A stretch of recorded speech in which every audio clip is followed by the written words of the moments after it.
house.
You're listening to the official Reformed Stoic podcast, covering politics, philosophy, theology, conspiracy theories. I'm ready to get to the bottom of this life. Are you? Join Wolfgang, Sketty Squad, Purity Gang, as we strive to take dominion over this dying planet. I am Reformed Stoic, and this is my podcast.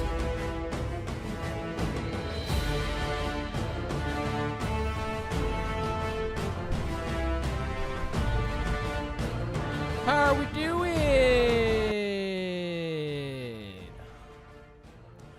It's Sketty time.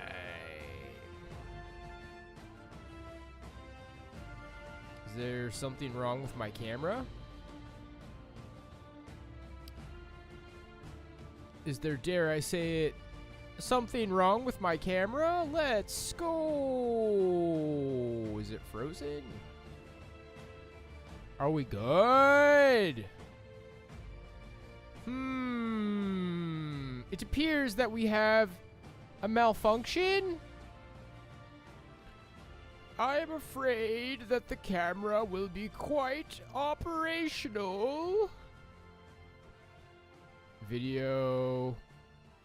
I did it. Wait, I'm gonna do it. I did it. Now we just gotta bring it to the top, buddy. Can you do it? Woo! Why is that not working?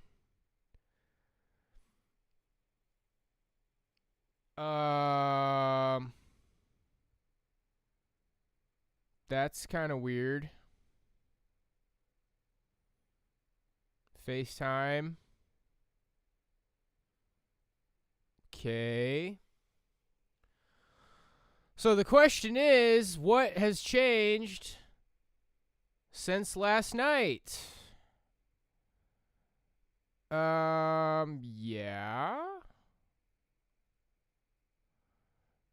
Okay. Video capture device. Let's try this again. Okay, so the preset is high. Should we maybe not do that?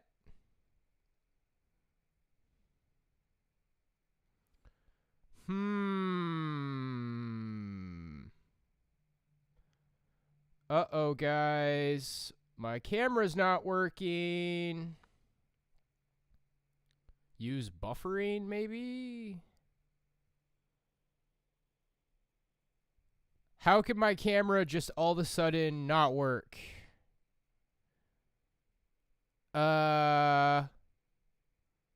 Okay, so all of a sudden the camera just doesn't work for some reason.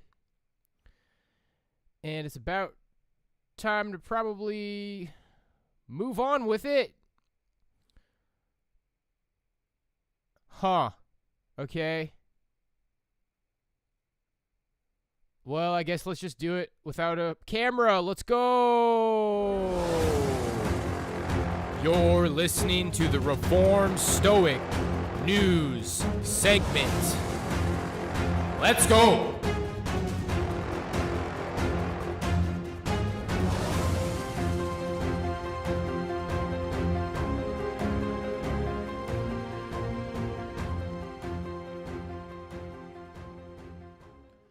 Awesome.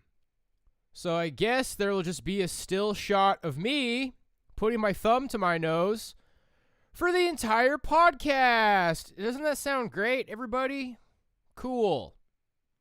Cool. Well, hopefully we don't have to go for too long today. I'll have to figure out what the hell is going on after the podcast. So for today, yeah, kind of the new format, just pulling up whatever pops up. We need to know you're able to read the chat. Yeah, I can read the chat. Yeah, just camera just didn't work today for some unknown reason.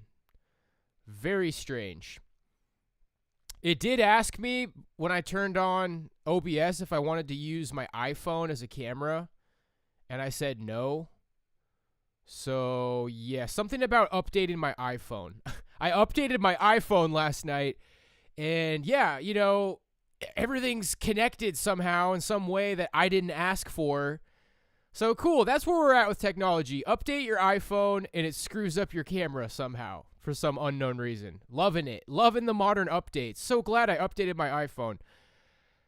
Okay, so we got Trump responds to appointment of special counsel for Mar-a-Lago, January 6th. Here we go. I'm keeping them all short today.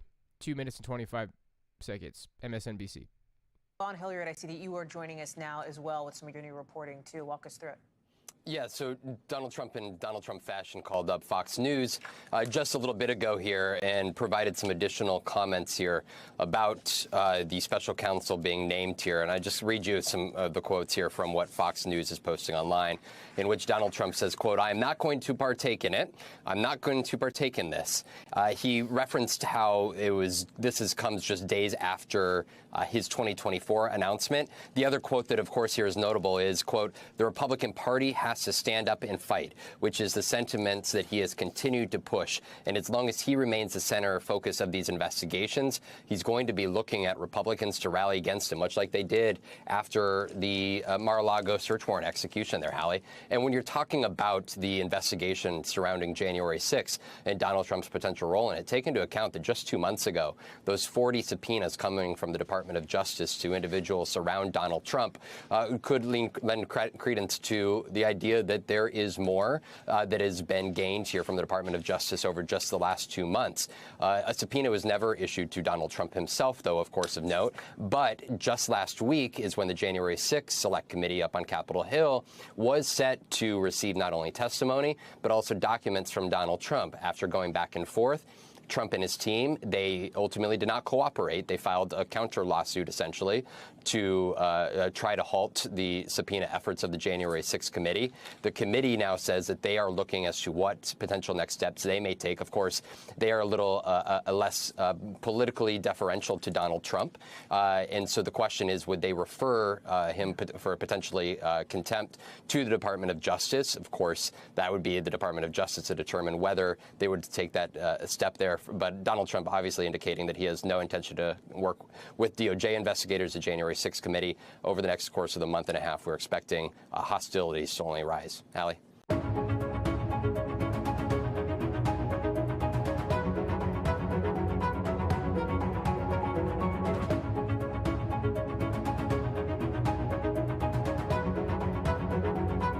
Okay, yeah, I'm trying to do what Earth Bull's saying. I mean, it looks like everything is selected. Streamlabs desktop. I don't even know what that is. I'm gonna uncheck that one.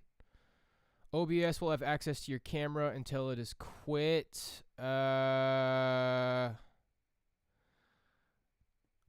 yeah, I just don't think we're getting the camera for this go around, guys. I'm gonna have to fix it after.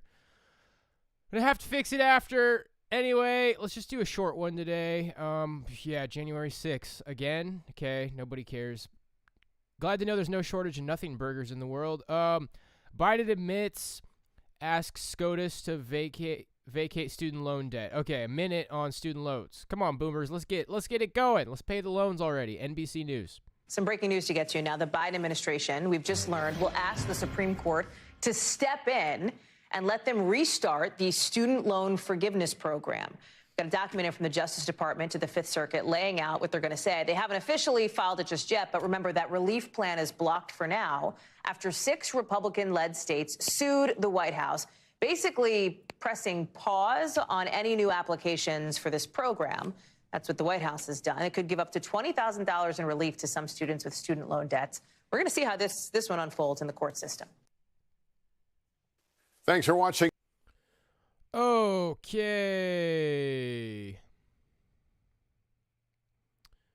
If I was Joe and wanted to be petty, I would just postpone all student loans for 100 years. If one pays for an education that could not pay for itself, they should ask for a refund.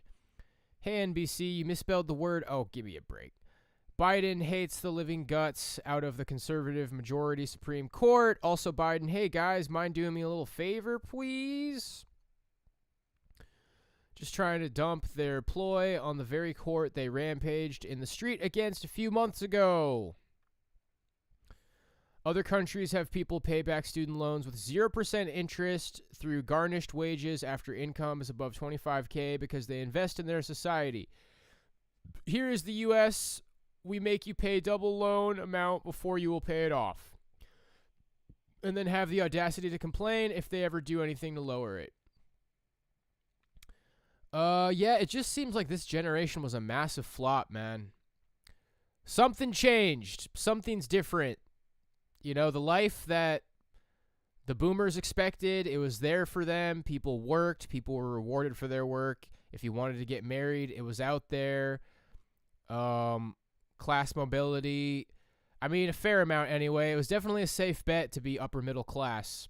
And now it just seems like a lot of people feeling ripped off with their degrees, and they got lots of debt that they don't know how to pay off. And, you know, some people out there, some people that I know very well, managed to get student loan debt, and they didn't even finish their degree. Isn't that lovely? Yeah, let's just keep going.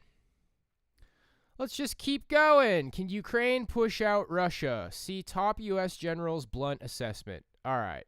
So we got 6.5 minutes here. Start with the Russians. Ukraine's a pretty big country. This is not a small piece of turf. And the probability of Russia achieving its strategic objectives, of conquering Ukraine, of overrunning Ukraine, the probability of that happening is close to zero. I suppose theoretically it's possible, maybe, I guess, but I don't see it happening militarily. So I just don't see that happening. But they do currently occupy about 20% of that of Ukraine.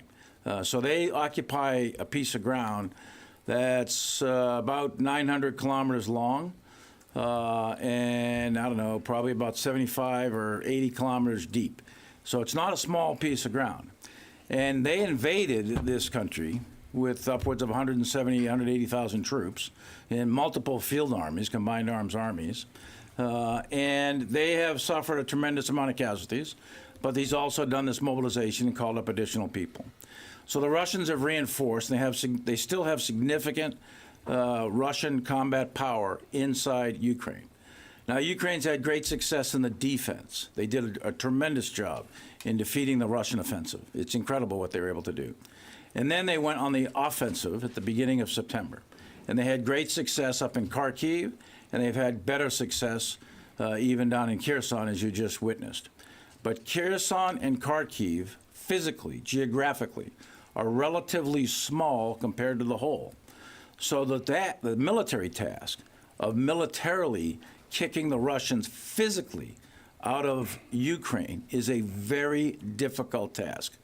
And it's not going to happen in the next couple of weeks unless the Russian army completely collapses, which is unlikely. So in terms of probability, the probability of a Ukrainian military victory defined as kicking the Russians out of all of Ukraine, to include what they define or what they claim as Crimea, the probability of that happening anytime soon is not high, militarily. Politically, there may be a political solution where politically the Russians withdraw. That's possible. You want to negotiate from a position of strength. Russia right now is on its back. The Russian military is suffering tremendously. Leaders have been, the leadership is really hurting bad. They've lost a lot of casualties, killed and wounded.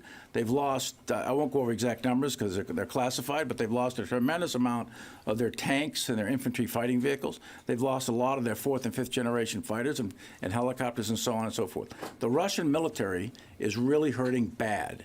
So you want to negotiate at a time when you're at your strength and your opponent is at weakness. And it's possible, maybe, that there'll be a political solution. All I'm saying is there's a possibility for it. That's all I'm saying.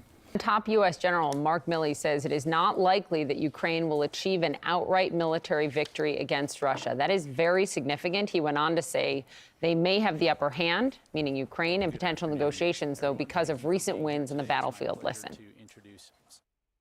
The probability of a Ukrainian military victory defined as kicking the Russians out of all of Ukraine, to include what they define or what they claim as Crimea, the probability of that happening anytime soon is not high. There may be a political solution where politically the Russians withdraw. That's possible. So that push for diplomacy is not in line with the Biden administration's stance. Kylie Atwood joins us now. I mean, how unaligned then are they? Well, what's interesting here is that the chairman of the Joint Chiefs of Staff made similar comments last week, Poppy, where he encouraged publicly that the Ukrainians should be seizing diplomacy at this moment, because he said when there's an opportunity, they should seize it. But then you have National Security Advisor Jake Sullivan, who said, no, when he was asked about this in recent days. He said the position of the Biden administration is that the United States is going to strengthen Ukraine's hand in the war, and then they will seek diplomacy. They will seek a political solution when they want to. The United States isn't going to make that determination for them. So it's pretty striking that Milley came out just yesterday and sort of doubled down on what he said, even though it doesn't match the approach of the Biden administration at large here. And we should note that it has sent some Ukrainians with questions as to who to listen to in the Biden administration, even though President Biden himself has been very clear in saying the Ukrainians are going to dictate any political solution here, any diplomatic solution here. There are questions when you have the top U.S. general saying that maybe this is the moment for diplomacy. You certainly do. Before you go, Kylie, you have some new reporting of your own on what happened behind the scenes as information on that missile landed in Poland. What happened? Yeah, so when the missile landed, President Biden was in Bali. It was 4 a.m. when the Secretary of State was woken in his hotel room with an aide knocking on his door and telling him what had happened. He immediately went into President Biden's room, where the Secretary of State, the National Security Advisor, Jake Sullivan, and the president really huddled around and together collected all of the incoming information. In a way, it's kind of beneficial that they were all together in a hotel, even though this was a circumstance that everyone was fearing could happen. And as they went through that information, President Biden called the Polish president, and his national security advisor and the Secretary of State were in there for that phone call. And then the national security advisor made phone calls to the Ukrainians, essentially urging them not to get too far ahead, because they said that this was a Russian missile. We now know it's unlikely that that's the case. It was likely accidental Ukrainian defensive missile. And so there was a number of phone conversations that were happening in that hotel room at the time. Holy crap, that was the longest 6.5 minutes of my life. As the national security team was trying to go through and figure out what was going on here. Yeah, and if this was purposeful, for sure. Kylie Atwood, thank you for the great reporting. Okay, read a couple of comments. Proves what Karl Popper once said: "It is impossible to speak in a manner that cannot be misunderstood." Okay, Ukraine is not a small piece of turf. Gotta love that phrasing. Okay. Moving on. Elon Musk not super worried about concerns of Twitter's collapse. Let's hear from Mr. Musk. Fox News. Well, time is up for Twitter employees who were given a choice by the new CEO, Elon Musk. Work hardcore or resign with severance pay. Reports say the social media giant is losing more employees, but the exact number who chose to leave is still yet clear to us. Fox Business Chief National Correspondent Colin McShane is here. So, Colonel, the threats were there for a lot of employees. They said, we're checking out. Okay, so there was that head count. And then Elon Musk says, if you don't want to be here, leave. Yes. So who's left? We don't know. I mean, we really don't know, because even the people we check in with to see what the answer is, some of them are not there. I mean, it's really kind of a chaotic situation here. It's still unfolding. I mean, I'll try to go through it the best that we do know. I mean, the choice was pretty clear. I mean, like Sandra said, you're either hardcore or you're going home. And we have these reports out this morning that there's a whole new wave of Twitter employees who are planning to stay home. But we don't know the number. Not much time given by Elon Musk. There was an email that these employees woke up to. It was on Wednesday morning. It was from Elon Musk. Some didn't even know it was real at first, but it was. Said, hey, you have till 5 p.m. Eastern Thursday, so last night. You either can stay here at the company, or you have to and commit to working, quote, long hours at high intensity, or you move on and we'll give you 3 months severance. On the Slack channels, like the internal Slack channels for the company where they can communicate yesterday, there were all these farewell messages being posted throughout the day, but it's been tough to add up the exact number. And remember, Musk already cut half the staff earlier in the month. The best way to follow this might be on Elon Musk's Twitter account. Yeah. There were, last night there was this exchange. This one happens to be with the Barstool founder, Dave Portnoy, one of many people who was weighing in on speculation. Hey, maybe Twitter's on the verge of shutting down. At the bottom of the screen, you might be able to make it out. Musk says, quote, the best people are staying, so I'm not super worried. And then there was another tweet from Elon. By the way, Twitter was like the top trending topic on Twitter last night. Yeah, right. And Musk says, and we just hit another all-time high in Twitter usage. He adds in an LOL, I guess, for good measure there. And finally, at the Twitter headquarters, San Francisco, last night, a little trolling was going on. Someone actually projected messages onto this building last night, like worthless billionaire, things like that, obviously aimed at Musk. So there's a lot we don't know yet. I mean, there's the whole back and forth about blue checks, and there's maybe government scrutiny to come. But this morning, we're just trying to figure out how many people still work at Twitter. We don't know. I think it's an amazing thing how many people want him to fail. There is that. And they're not hiding from it. And I mean, last night there were so many tweets out there about people saying, I can be found here if this is not working tomorrow. It was like the end of the world was coming. Which tomorrow is today, and it's still working. Well, I mean, no matter what side you come down on this, I think we can all agree that one of the things we see on Twitter is a lot of groupthink, right? A lot of journalists, quite frankly, that get on Twitter and retweet and talk to each other. There was a ton of that happening last night. And by the way, the speculation about Twitter being chaotic and in trouble and going out of business, we don't know. Maybe that's true, but there's another side of it that maybe it's not, and maybe we should just wait to see how all of this plays out. But in the meantime, it's thriving, right? Like all-time high usage. Well, in that way it is, but there's clearly a lot of work to do. I mean, you know, Sandra, Twitter wasn't the best business before all of this, and that's why Elon Musk would argue he's doing all of this. So we'll see how it all plays out. We remain #hardcore around here. That's right, always. Have a good Friday. Still here. I'm Steve Ducey. Wow, I'm noticing a pattern. I really just don't give a shit about anything that's happening in the world right now. Yeah, I don't really use Twitter. People who like to talk shit are on Twitter. People who like to agree with massive amounts of people are on Twitter. Do I even care what the comments say? Man, this might be a half an hour podcast today, guys. Probably like 40 minutes or something. I'm just gonna brush right through it. I mean, the camera isn't that big of a deal, but I am kind of curious about what's going on.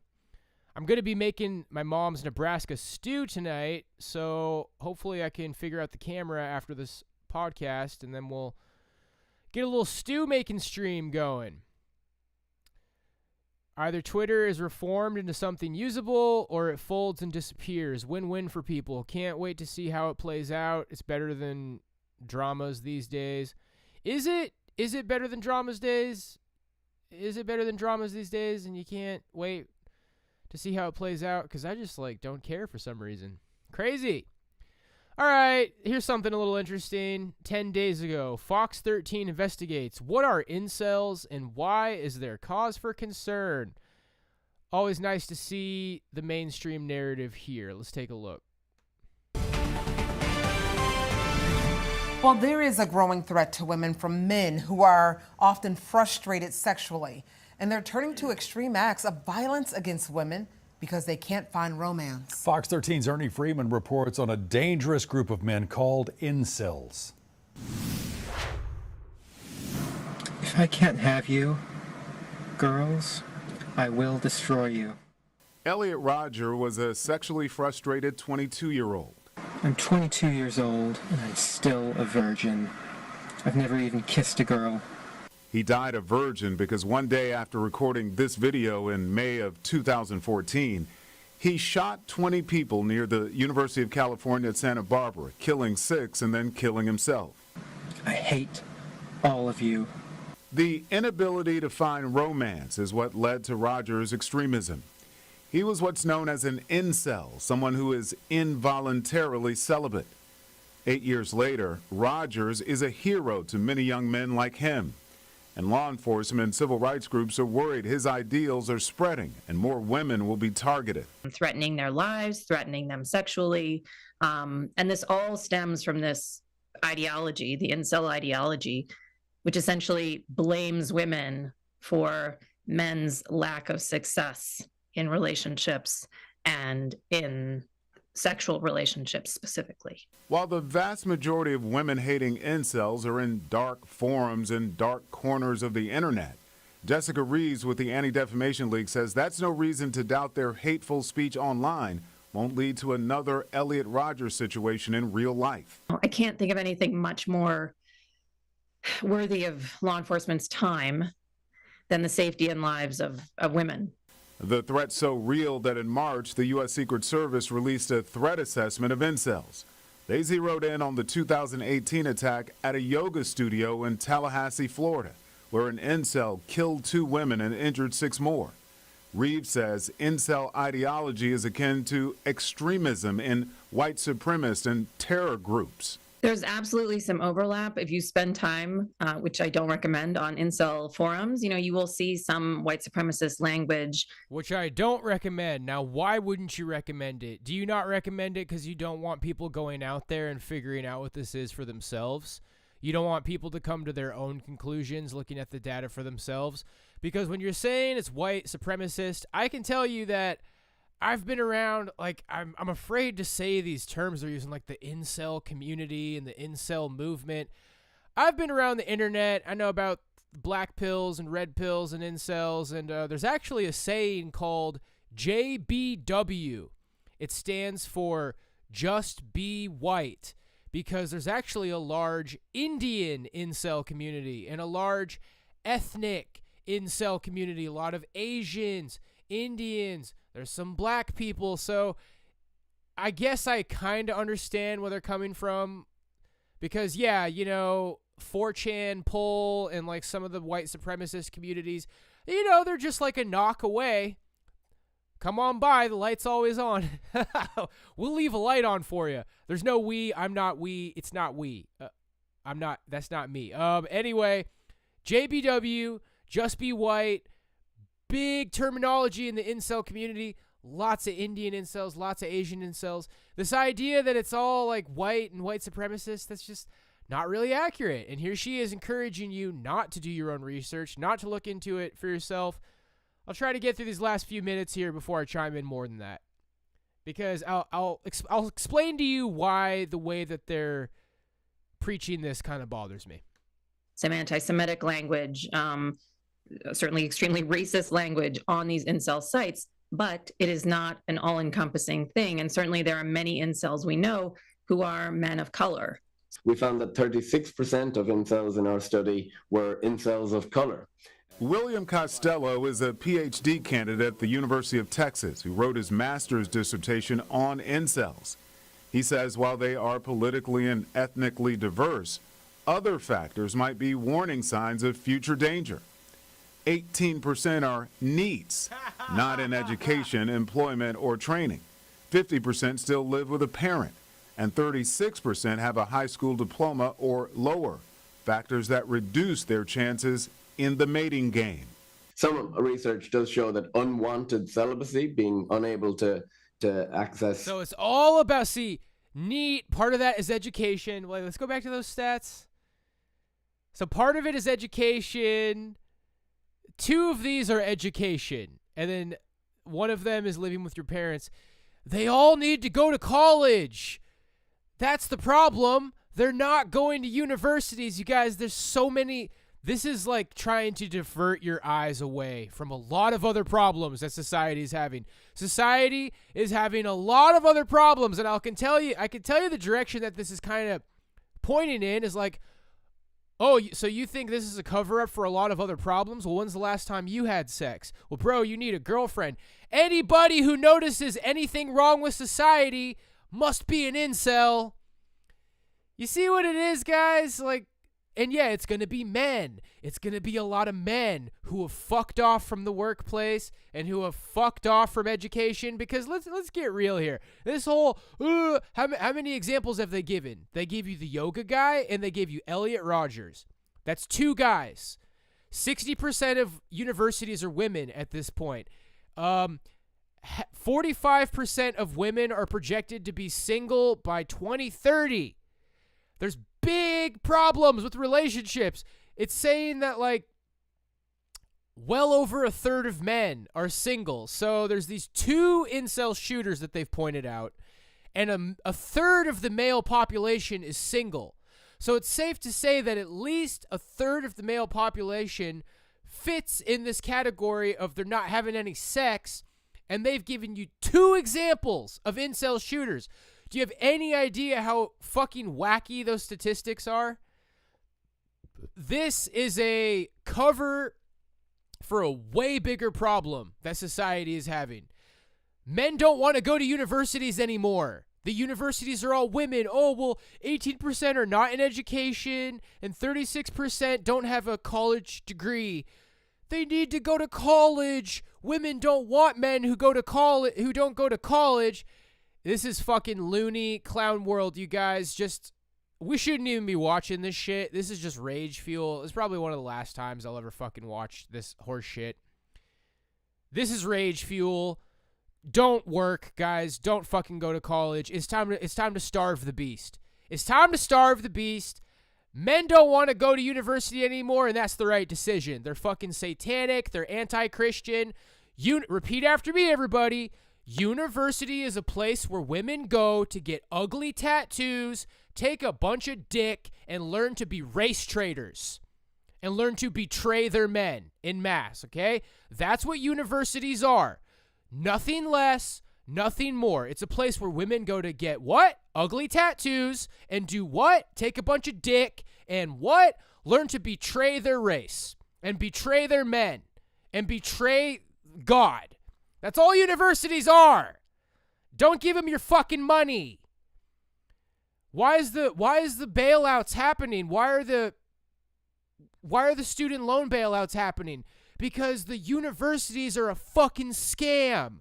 And it's a secret behind the door handshake with the fucking student loan companies and the universities. They're bleeding us dry. Do you want to get plundered? We can let them kill us if you want. You want to let them plunder you? You want to just let them plunder you?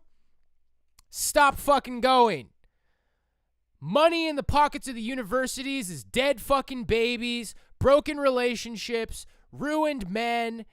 You're paying for your own fucking replacement. You're paying for your own death. You're paying for the fucking philosophy of anti-life. Of anti-Christian, anti-life. Bleed them fucking dry. Bleed the beast. Fuck this stupid system, man. They want you dead. Lower factors that reduce their chances in the mating game. Some research does show that unwanted celibacy, being unable to access sex, does predict misogynistic attitudes. And Costello says what truly bonds incels is the almost fatalistic belief that they will never find romance with a woman, the so-called black pill philosophy.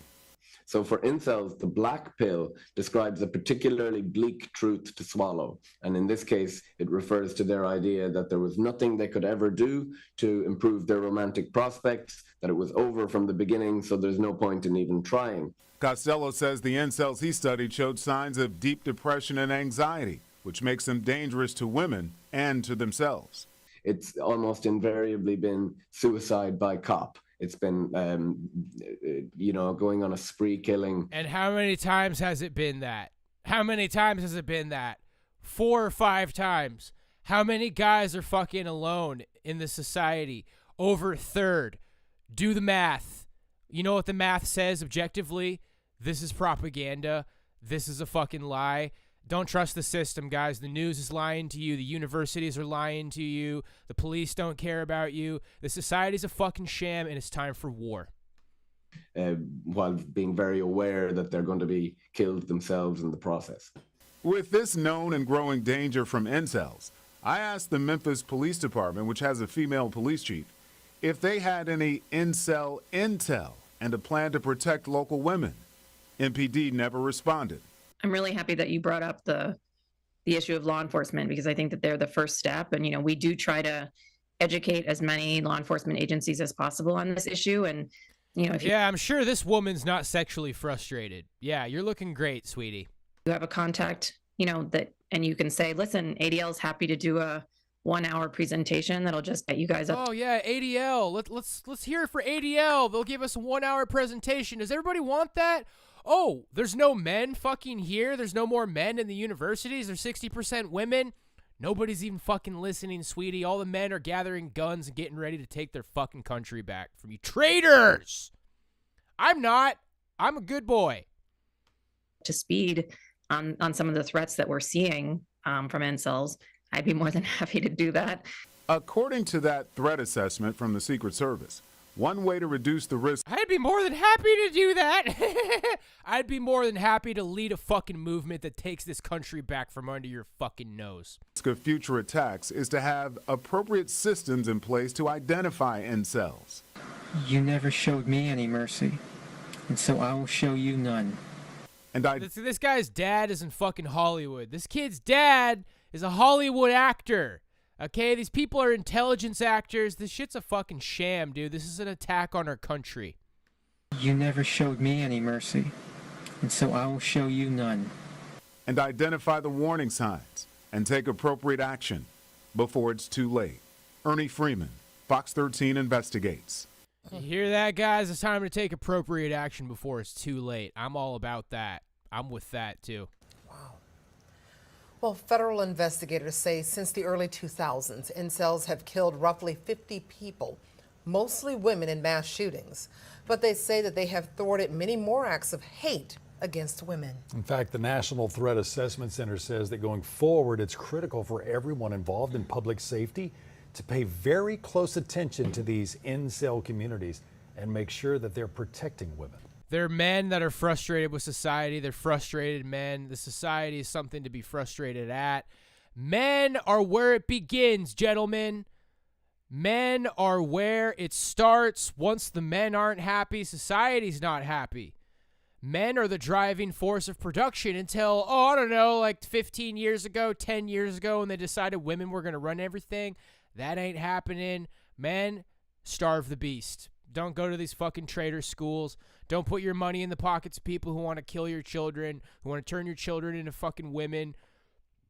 These people are evil. These people are traitors. Our country is under occupation by a satanic force, and we will not bargain with satanic traitors. All right. Well, finally, something today that got me a little bit fired up. Yeah, the camera's shot for this podcast, so whatever. Enjoy it.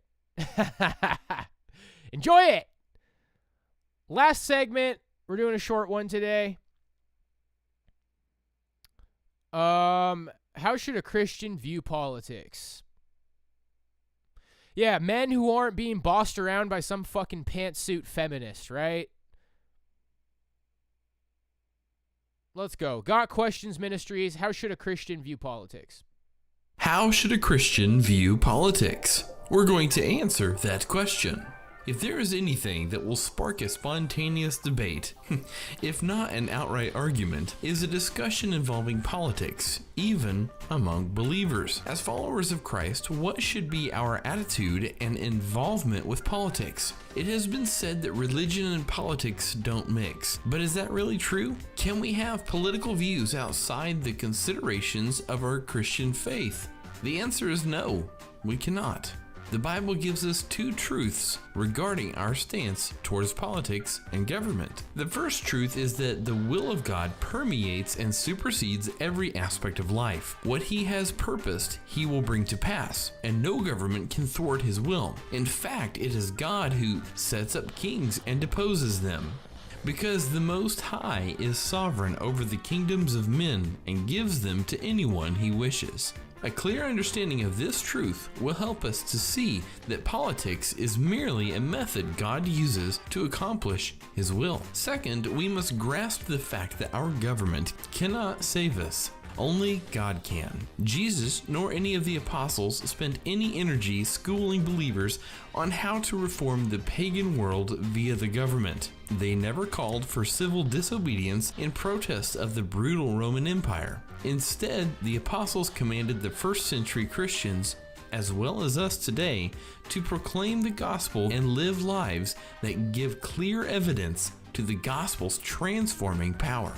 There is no doubt that our responsibility to government is to obey the laws and be good citizens. Paul tells us in Romans 13 that it is the government's responsibility to rule in authority over us, hopefully for our good, to collect taxes, and to keep the peace. Where we have a voice and can elect our leaders, we should exercise that right by voting for those who best demonstrate Christian principles.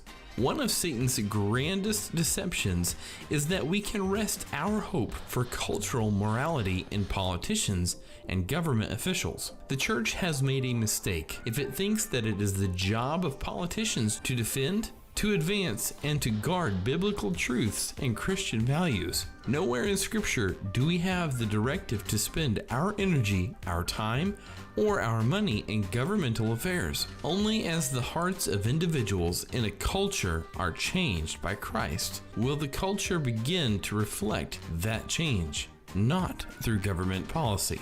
Believers throughout the ages have lived and even flourished under antagonistic, repressive, pagan governments. First century believers understood that it was they, not their governments, who were the light of the world and the salt of the earth. They adhered to Paul's teaching to obey their governing authorities, even to honor, respect, and pray for them. The same holds true for us today. When we follow the teachings of the Scriptures, we become the light of the world as God has intended for us to be. Political entities are not the savior of the world. The salvation for all mankind has been manifested in Jesus Christ. God knew that our world needed saving long before any national government was ever founded. He demonstrated to the world that redemption could not be accomplished through the power of man, economic strength, military might, or politics. Peace of mind, contentment, hope, and joy, and the salvation of mankind are provided only through Jesus' death and resurrection. That answers the question, how should a Christian view politics? Research this question further on our website. Yes, we are the salt of the earth. We are the light of the world, not our traitor government. Yeah, I got a little fired up there today, gang. I don't like traitors. And they're coming for lonely men. Why? Why are they coming for lonely men? Well, because about a third of men are lonely these days, and that number is going to keep growing. Why? Because there's big problems with society, and the women in our society, and yeah, women are going through this weird rebellious thing, and the universities are radical cultural Marxist hotbeds, and we got big problems, guys. You know, I feel like I'm preaching to the choir. We know what the deal is. We know what's going on. Starve the system. Feed the beast. There will be no great return to the universities, you guys. Unfortunately, if you are an intellectual, I just feel like modern intellectuals should put their emphasis on study in your own time, likely outside of a university. And that's just the way, and that's just what we're living in, man. We all got blindsided. We all got blindsided in these current times we're living in, and you just got to learn to adapt. You just got to learn to thrive. I'm adapting. I'm still figuring out how to thrive. I feel like a Fed made this video, though. Ignore what government's doing, guys. It's none of your business. Well, that's kind of 5013C churches in a nutshell, unfortunately. A lot of good people in those churches. A lot of pastors with their heart in the right place. Good people in those churches. But the bottom line is once you're making a deal with that 501c3, your church is getting neutered. You're not allowed to have like a real influence on people's lives. And that's the thing, is that, you know, your Christian faith is inseparable from your political worldview. It's inseparable from your life. So I'm not telling you to not go to church, but I'm the kind of guy who it's just not really ideal for me to go to church at this point, because they are establishment. When you're the right kind of person, saying the right things, checking the right boxes, you will realize that these churches are establishment, and you will be harassed there. And this is the great falling away, my friends. You don't have to take a stand like I feel like I have. It's okay to just kind of know these things and try to position yourself in life to where you'll be prepared to endure the hard times that are very likely coming. But I threw down my cloak and pulled up my sword, and I have popped up on the Glodar, and there's all kinds of people out there who aren't happy with me, man. The system is out to get me at this point. Everything I said in that last song I made is real. It's facts. You're probably not going to hear a lot more rap songs coming out of me anytime soon. But I'll tell you what, man.